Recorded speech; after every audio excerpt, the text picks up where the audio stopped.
प्रकार के होते हैं। एक तो श्रोता होते हैं, उन्हें केवल और केवल कथा से मतलब होता है,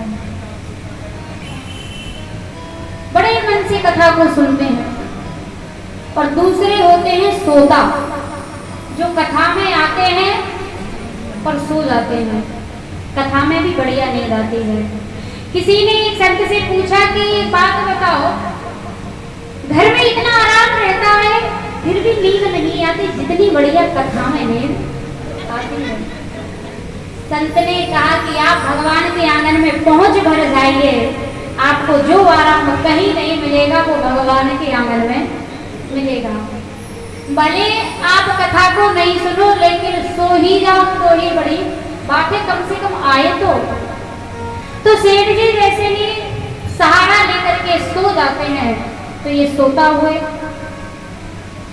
लेकिन जो कथा सुना रहे थे तो ध्यान देना, व्यास जी का जो ध्यान है, नजर है, वो कहीं ना कहीं धीरे धीरे सबके ऊपर चले जाते हैं। कौन मन से सुन रहा है कौन नहीं सुन रहा है पता चल ही जाता है।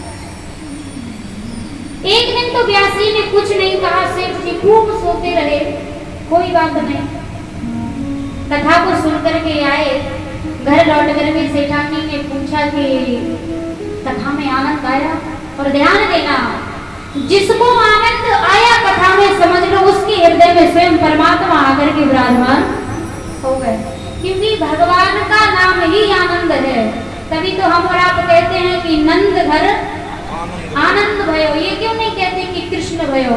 क्यों? क्योंकि हम जानते हैं कि आनंद में और श्याम में, राम में कोई अंतर नहीं है। तो जिसको आनंद आ गया समझ लो उसके हृदय में भगवान आ गए। सेठानी जी